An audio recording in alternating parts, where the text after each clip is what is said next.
नमस्कार प्रिय मित्रों, मैं आप सभी हिंदी साहित्य प्रेमियों का अंतर्दृष्टि परीक्षा कोचिंग सेंटर में हार्दिक स्वागत करता हूं।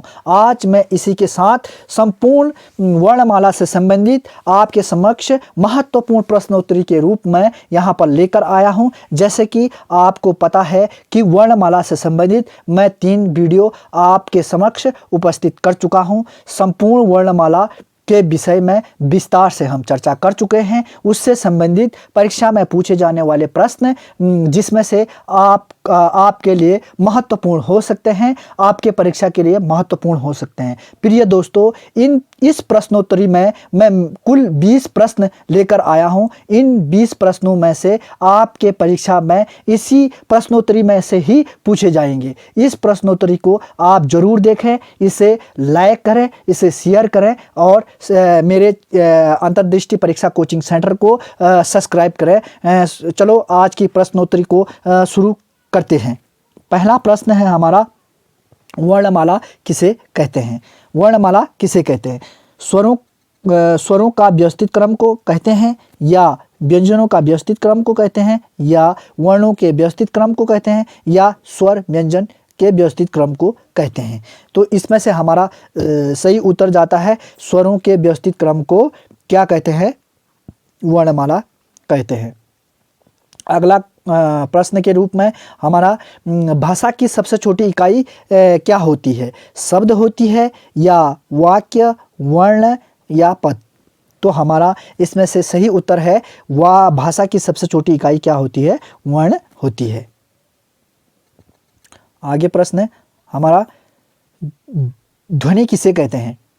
ध्वनि किसे कहते हैं? भाषा की सबसे छोटी इकाई को कहते हैं, या शब्द की सबसे छोटी इकाई को कहते हैं, या वर्ण की सबसे छोटी इकाई को कहते हैं, या वाक्य की सबसे छोटी इकाई को कहते हैं? तो हमारा इसमें सही उत्तर है ध्वनि किसे कहते हैं? भाषा की सबसे छोटी इकाई को ध्वनि कहते हैं। अगला प्रश्न है हमारा, जो स्वतंत्र बोले जाते हैं उसे क्या कहते हैं? उन्हें क्या कहते हैं? स्वर कहते हैं, या व्यंजन कहते हैं, या वर्ण कहते हैं, या शब्द कहते हैं? जो स्वतंत्र बोले जाते हैं उसे क्या कहते हैं? स्वर कहते हैं। अगला प्रश्न, हिंदी वर्णमाला में स्वरों की संख्या कितनी मानी जाती है? 11 मानी जाती है, या 13 मानी जाती है, या 36 मानी जाती है, या 33 मानी जाती है? तो हमारा यहाँ पर सही विकल्प के रूप में सही उत्तर है हमारा 11 मानी जाती है, क्योंकि हमारे कुल स्वर 13 होते हैं। 13 स्वर होते हैं, जिसमें से अंक और अह हमारा क्या होता है? अयोगवाह स्वर कहा जाता है। अंक और अह को अयोगवाह माना जाता है। यह स्वरों की गिनती में नहीं गिने जाते हैं, इसलिए स्वरों की कुल संख्या कितनी मानी जाती है? 11 मानी जाती है। आगे प्रश्न है हमारा, मूल स्वर किसे कहते हैं? मूल स्वर किसे कहते हैं?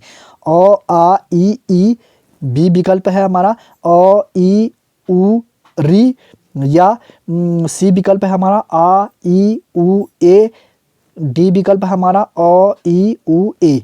तो इसमें से हमारा सही उत्तर क्या है? सही उत्तर है वी विकल्प हमारा सही उत्तर है। अ, ई, उ, री हमारे मूल स्वर होते हैं।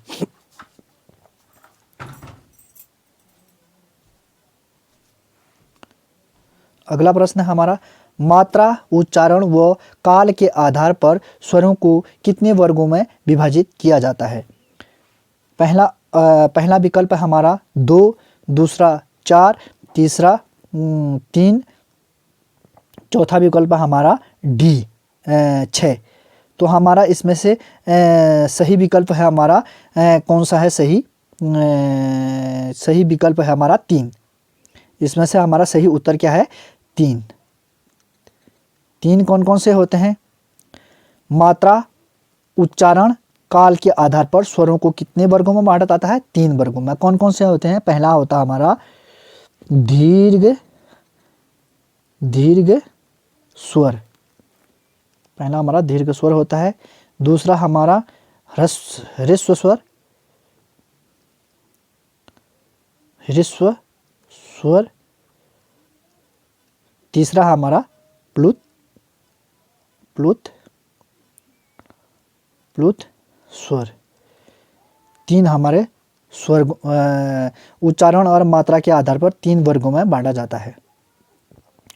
आगे अगला प्रश्न हमारा, जीभ के आधार पर, जीभ के प्रयोग के आधार पर मध्य स्वर कौन सा है? आ है, बी विकल्प ओ है, सी विकल्प ई है, डी विकल्प ऊ है। इसमें से हमारा सही उत्तर है ओ। ओ हमारा मध्य स्वर होता है, क्योंकि जब हम स्वरों का उच्चारण करते हैं तो हमारे मध्य स्थान से जिसकी ध्वनि निकलती है उसे किसकी निकलती है? ओ की ध्वनि निकलती है, इसलिए यह मध्य स्वर माना जाता है। अगला प्रश्न है हमारा, अग्र स्वर कौन कौन से हैं? ए विकल्प हमारा ई ए ऐ, बी विकल्प है हमारा ओ ई री, सी विकल्प है हमारा ओ आ ई और डी विकल्प हमारा ऊ ए ऐ। तो ये यहाँ पर हमारा सही उत्तर जाता है। सही उत्तर के रूप में कौन सा विकल्प है? ए विकल्प है, जिसमें ए ई ए ऐ हमारा अग्रस्वर कहे जाते हैं। अब अग्रस्वर क्यों कहा जाता है?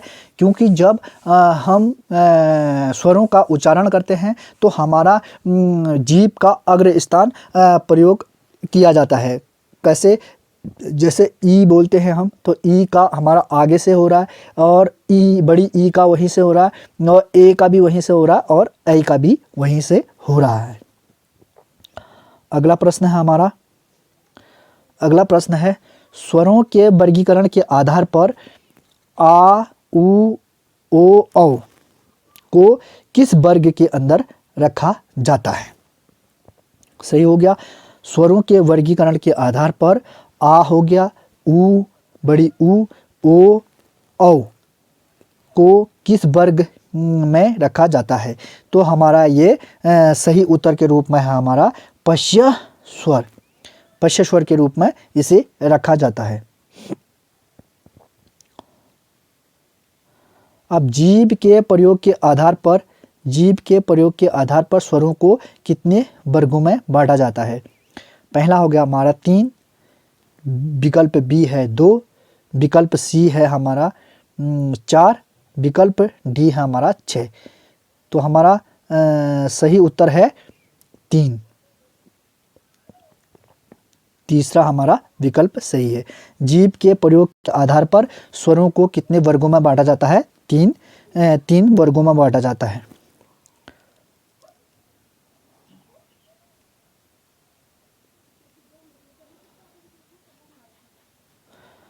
अब है हमारा अगला प्रश्न है, मुख विवर के आधार पर स्वरों को कितने वर्गों में बांटा जाता है?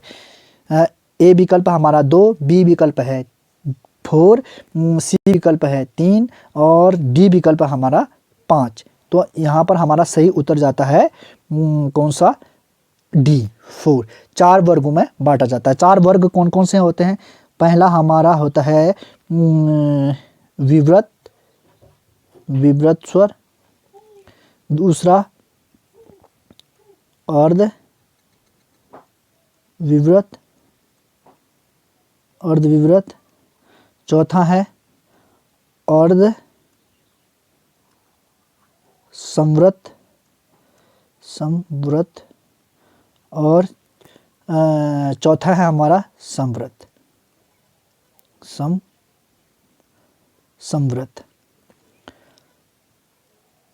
अब अगला प्रश्न है हमारा, संवृत स्वर कौन कौन से हैं? संवृत स्वर हमारा पहला विकल्प है हमारा ए विकल्प है ई ऊ और बी विकल्प है आ, सी विकल्प है ए ओ और डी विकल्प है ए ऐ ओ। तो यहाँ पर हमारा सही उत्तर क्या है? संवृत स्वर है हमारा ई ऊ बड़ा ऊ।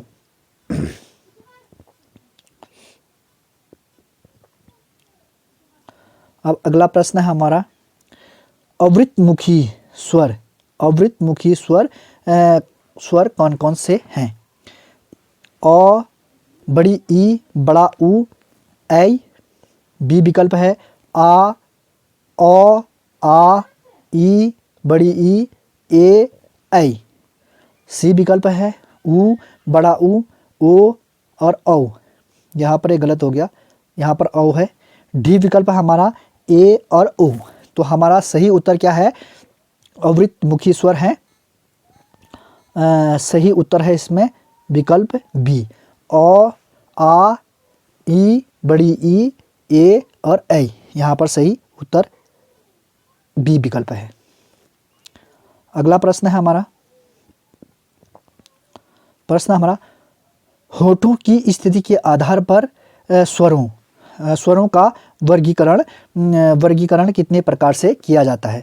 पहला विकल्प है ए विकल्प है 2, बी विकल्प है 3, सी विकल्प है 4 और डी विकल्प है 6। इसमें से हमारा सही उत्तर है कौन सा है? सही उत्तर हमारा बी, ए विकल्प है। ए विकल्प में 2 हैं। कौन कौन से?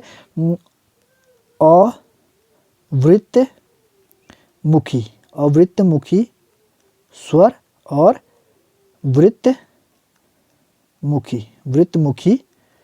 स्वर। अवृतमुखी स्वर और वृत्तमुखी स्वर, ये 2 प्रकार के होते हैं। अगला प्रश्न है हमारा, सजातीय स्वर या संयुक्त स्वर किसे कहते हैं? सजातीय स्वर या संयुक्त स्वर किसे कहते हैं? अ प्लस अ बराबर आ प्लस अ बराबर आ।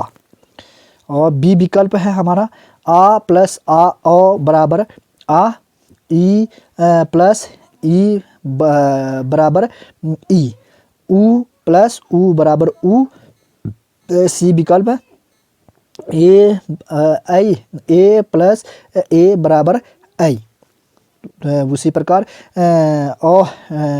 हमारा डी विकल्प है ए आई प्लस आई, ए बराबर आई, ओ प्लस ओ बराबर आ। तो हमारा यहाँ पर सही उत्तर है ए ओ प्लस ओ बराबर आ प्लस ओ बराबर आ।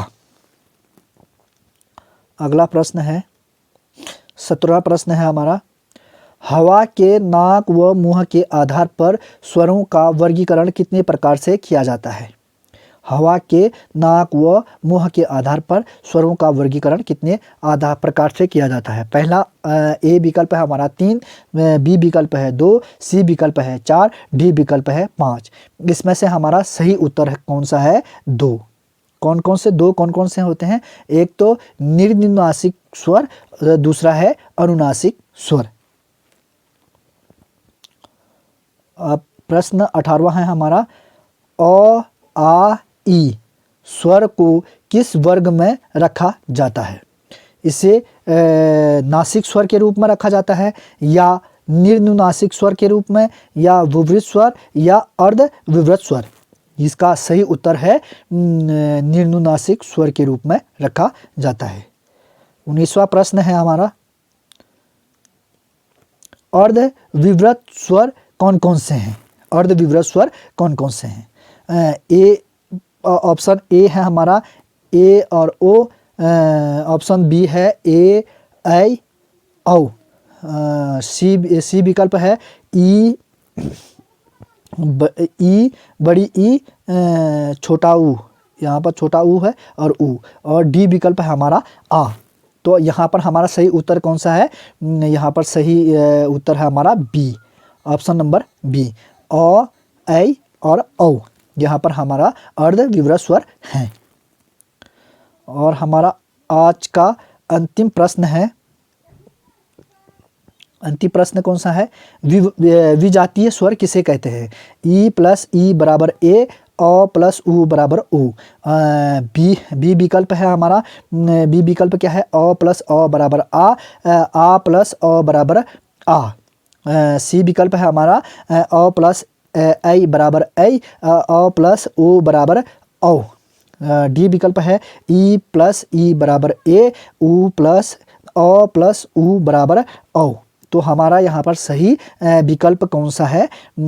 विजातीय स्वर में कौन सा है? अ प्लस ई बराबर ए, अ प्लस उ बराबर औ। तो इसे हमारा दूसरा नाम किसे जाना है? गुण। ये गुण संधि के नियम में माना जाता है। तो मित्रों, आज यहीं पर हमारी प्रश्नोत्तरी समाप्त होती है। यदि आपको यह प्रश्न अच्छे लगे और यह वीडियो अच्छे लगे तो इस वीडियो को लाइक और सब्सक्राइब जरूर करें। धन्यवाद।